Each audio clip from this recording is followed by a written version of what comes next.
జై శ్రీమన్నారాయణ. అందరికీ నమస్కారం. ఈరోజు తిరుప్పావైలోని 27వ పాసురం గురించి తెలుసుకుందాము. ఈరోజే కూడారై అనే విశేష పూజ కూడా చేస్తారనమాట. దీన్నే గంగాళాల పూజ అని కూడా అంటారు. ఇప్పుడు ఈ పాసురం గురించి మనం తెలుసుకుందాం.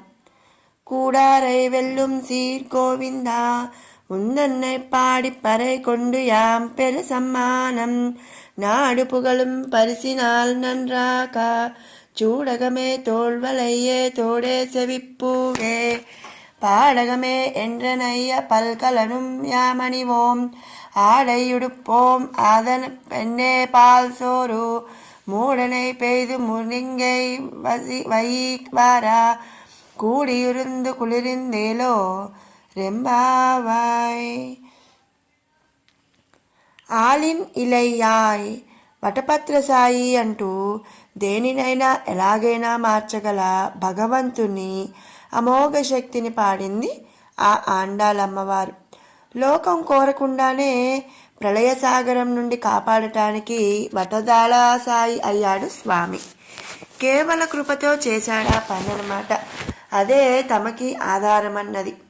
ఇక వీరి కోరిక తీర్చక తప్పదనుకున్నాడు స్వామి. కనీసం 3 శంఖాలు కావాలన్నారు కదా. తన పాంచజన్య శంఖాన్ని ఇచ్చేశాడు.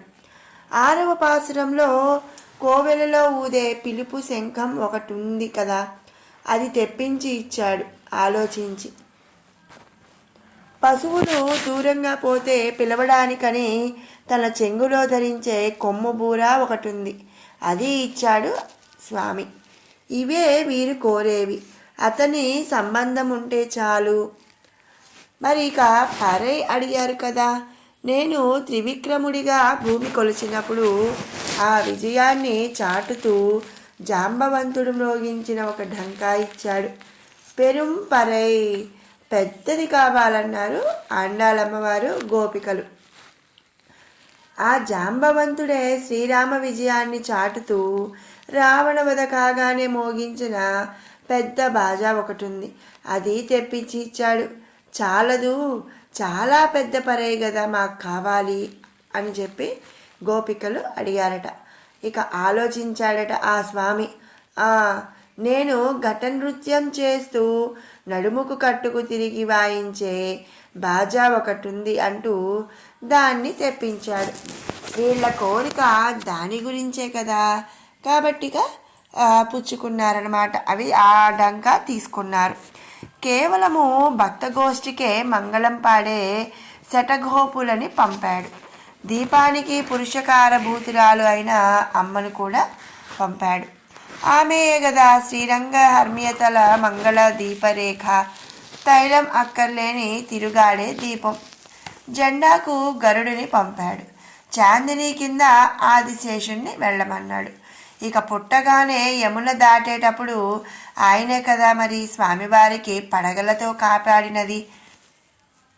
కానీ ఆదిశేషుడు మాత్రం వెళ్ళను అన్నాడు. స్వామి ఆలోచించి చాందినికి తన పట్టు పీతాంబరాన్నే ఇచ్చాడు. ఇది వీళ్ళు కోరుకునేది. ఆండాల్ గోష్ఠి శ్రీకృష్ణుని స్వభావం కనిపెట్టేశారు. మరి నిన్నటి పాసురంలో కొన్ని అడిగారు కదండి, ఈరోజు మరికొన్ని సత్కారాలు అడుగుతారు. ఇక వీళ్ళేమి అడిగితే అవన్నీ చేయక తప్పదు. ఆయన స్వాధీనం తప్పింది. వీళ్ళ చేతికి లొంగిపోయాడు స్వామి. భక్తపరాధీనుడు కదా, అందుకని వీళ్ళ చేతికి లొంగిపోయాడనమాట. ఎదిరించిన రావణుడి దగ్గర పరాక్రమం చూపాడు, కానీ దాసోహమని వచ్చిన విభీషుని కన్ను సన్నలో సముద్రాన్ని శరణు వేడు అంటే ఉపవాసం చేస్తూ మరీ చేసేవాడు. ఆయనకి రాజ్యం ఇచ్చే వరకు కూడా తృప్తి లేక విభీషణుడు పట్టాభిషేకమయ్యాక విజ్వర ప్రముమోద, జ్వరం తగ్గి ఆనందించాడే అంటాడు వాల్మీకి మహర్షి. అంటే ఏంటంటే మరి ఇక్కడ స్వామివారు భక్తులు కోరినది ఇచ్చే వరకు కూడా ఆయనకి నిద్ర పట్టదట. మనం జనరల్గా చెప్తూ ఉంటాం కదండి, ఏదైనా ఒక పని అడుగుకున్నా లేదా పిల్లలు ఏదైనా అడిగినా మరి వాళ్ళకి అది తెచ్చే వరకు నీకు నిద్ర పట్టదు అని చెప్పి ఆ విధంగా మరి స్వామివారిని శరణు కోరిన వాళ్ళకి అది ఇచ్చే వరకు కూడా మరి ఆయనకి నిద్ర పట్టదంట. దాన్ని చమత్కారంగా వాల్మీకి మహర్షి ఏం చెప్పాడంటే, విజ్వర ప్రమమోద, జ్వరం తగ్గి ఆనందించాడంట. ఎప్పుడు? విభీషణ పట్టాభిషేకం అయిన తర్వాత శ్రీరామచంద్రుల వారికి జ్వరం తగ్గి ఆనందించాడే అంటూ మరి వాల్మీకి మహర్షి అన్నాడు. దుష్టవారిని చంపాడు, కానీ లొంగి వచ్చిన సుగ్రీవుణ్ణి రక్షకుడు అనుకున్నాడు. చివరికి ఆయన చేతనే పట్టాభిషేకం కూడా చేయించుకున్నాడు. రావణుడే వచ్చి ఉంటే ఆయనకే లొంగిపోయేవాడు స్వామి. ఎవరైనా కానివ్వండి, శత్రువైనా సరే మరి వస్తే గనక వాళ్ళకి లొంగిపోతాడట స్వామి. మన అదృష్టం చేత శ్రీరాముడు రావణుడికి లొంగిపోయేట్టు తల వంచి రాలేదు రావణుడు. ఒకవేళ రావణుడు గనక మరి తల వంచి రాముడి దగ్గరికి వస్తే శ్రీరాముడు రావణుడికి లొంగిపోయి ఉంటే గనక మరి రాక్షసులు అనేవాళ్ళు ఎక్కువ ఉంటారు. కాబట్టి అది మన అదృష్టం అని చెప్పి ఇక్కడ ఆండాళమ్మవారు చెప్తున్నారు. ధనస్సు పట్టి యుద్ధానికి వచ్చాడు తగుదునమ్మా అని, నాకు ఈ పిల్లవాడు లెక్క అని చెప్పి చూస్తున్నాడు పరశురాముడు. శ్రీరాముని పరాక్రమానికి జితుడై ధనస్సు రాముని చేతిలో పెట్టి బ్రతికించమని ప్రార్థించి వెళ్ళిపోయాడట పరశురాముడు. చివరికి నిజానికి పరశురాముడు ధనస్సుతోటే రామునికి నమస్కరించి ఉంటే శ్రీరాముడే పరశురామునికి లొంగిపోయి ఉండేవాడట. కానీ ఇక్కడ పరశురాముడు ఏం చేశాడండి, ఈ పిల్లవాడు నాకు ఒక లెక్క అని చెప్పి అన్నాడు.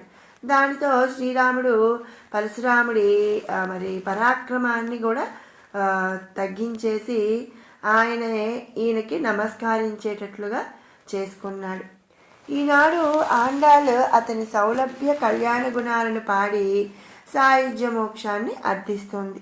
తైత్తిరీయోపనిషత్తు సోష్ణుతే సర్వాన్ కామాన్ సహ బ్రహ్మణ విపశ్చితేతి అంటూ వర్ణించినది దీనినే. పరమాత్మతో పరమసామ్యాపత్తి నందిన జీవుడు పరమాత్మలో సమస్త కళ్యాణ గుణములను పరమాన్నము వలె అనుభవించును.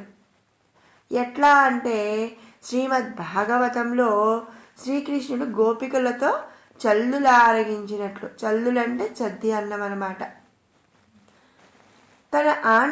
మన ఆండాళ్ళు చల్లులెందుకని అద్భుతమైన పరమాన్నమును అనుభవించే ఉపనిషత్ ప్రక్రియను నిరూపిస్తోంది. ఇక్కడి నుండి 3 సార్లు గోవింద అంటారు. వాని అనుగ్రహానికి ఆ పేరు చెప్తే చాలట.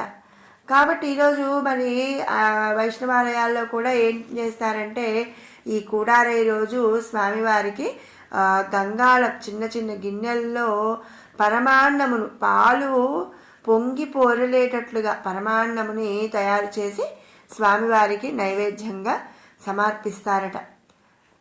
నీతో చేరని వారిని నీ గుణాలతో జయించే గోవిందా, నిన్నే పాడి పరై అనే వాయిద్యమును పొంది మేము గొప్ప సమ్మానము నందవలెను.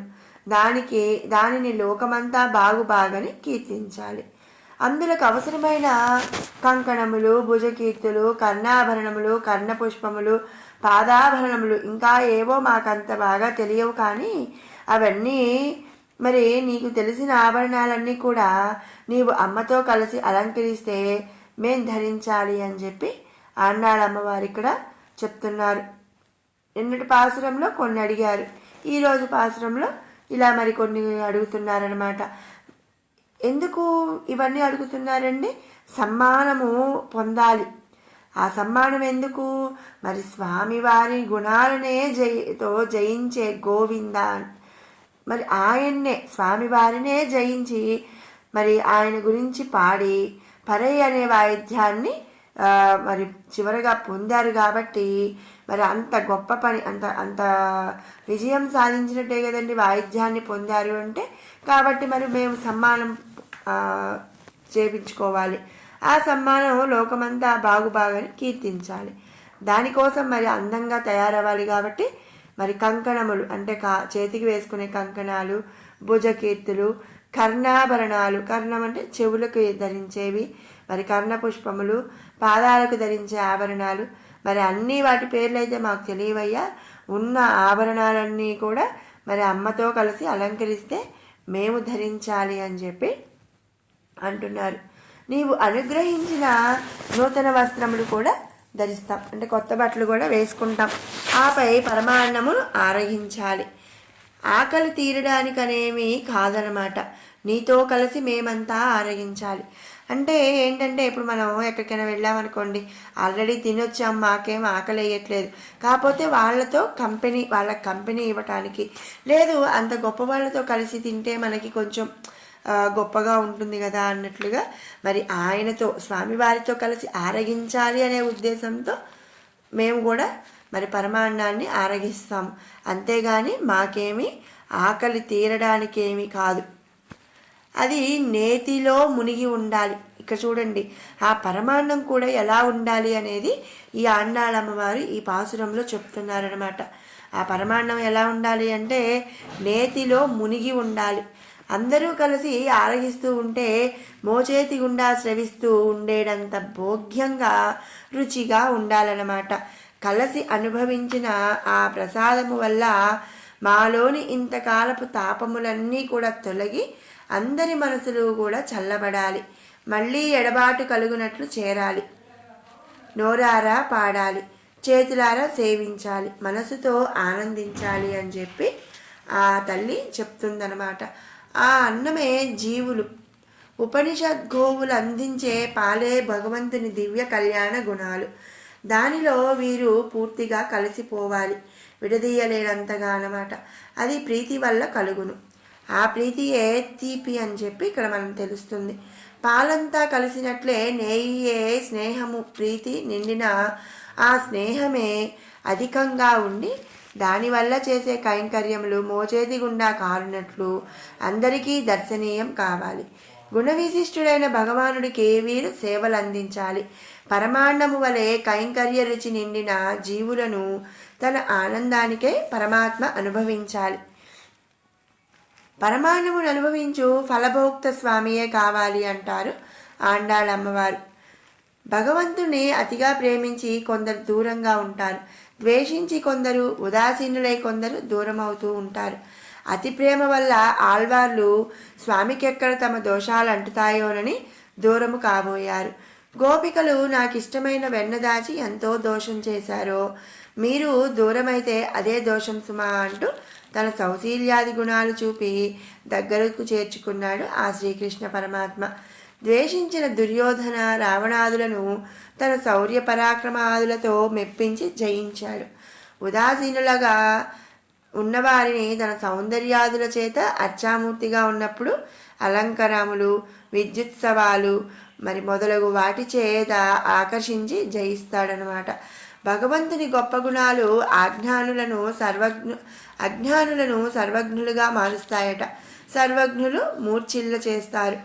ఆయన పేరే గోవిందుడు. చేసిన ఉపకారానికి కృతజ్ఞత చెప్పుకున్నా పర్వాలేదట. అహంకారం లేకుంటే అదే చాలనుకుంటాడట. గోవులా మాత్రం కలిగి ఉన్నాయనే వాటి వెంట పడతాడట. నాలుక ఉన్నందుకు పాడగలుగుతున్నాం మేము, దేవకీ పుత్రరత్నమా అని చెప్పి అంటున్నారు. నిన్ను ఆశ్రయించిన వారికి ఫలం తప్పదని మేము తెలుసుకున్నామంటారు వీరు కృష్ణుడి కంటే ఫలం వేరే ఏది కోరరనమాట. అలాంటి వారిని తానే అమ్మతో కలిసి స్వయంగా సమ్మానం చేస్తాడు. శ్రీరామునికి ఇంద్రుడు పంపిన ముత్యాల హారం సీతమణిలో వేస్తే అది తీసి అమ్మ స్వయంగా హనుమను పిలిచి అతని కంఠసీమను అలంకరించింది. అలాంటి గౌరవం వీరు కోరేది. కృష్ణుడే పరమ ప్రయోజనము కలవారు, తమకంటూ ఖ్యాతి, లాభ, పూజ కోరదన్నమాట. కానీ ఆండాలు అవి కోరటం స్వామి కీర్తి లోకమంతా తెలియాలనే తప్ప తనకు ఏదో సన్మానం చేయాలి అని మాత్రం కాదట. ప్రేమించే వారికి వ్రతం ఇంత బాగా జరిగిందని ఆనందం వేయాలి, ద్వేషించే వారికి లోకుల ప్రయోజనాలు తీరుస్తుందే కదా అని ద్వేషం తగ్గాలి. అంతా కలిసి పరస్పర భగవత్ప్రేమతో సుఖించాలని ఆండాళమ్మవారి కోరిక. ఇలాంటి వేళని అలంకరించకుండా ఆయన ఉండలేడు కదా, అంగీకరించక మరి మీరు ఉండలేరు. అలంకారం చేసేటప్పుడు క్రమం చెప్తుంది చూడండి. ముందు పాణిగ్రహణం చేయాలి.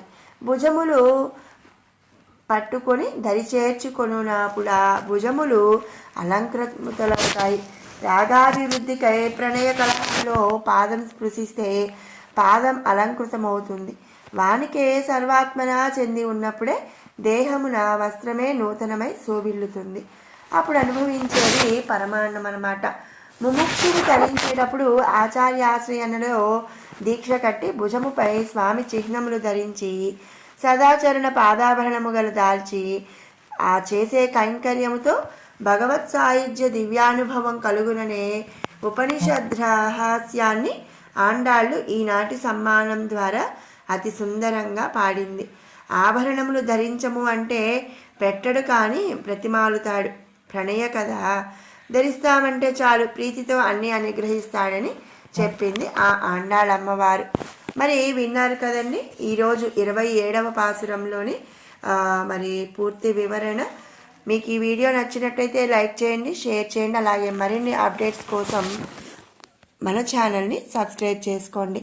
మరి రేపటి వీడియోలో 28వ పాసురంతో మళ్ళీ కలుసుకుందాం. జై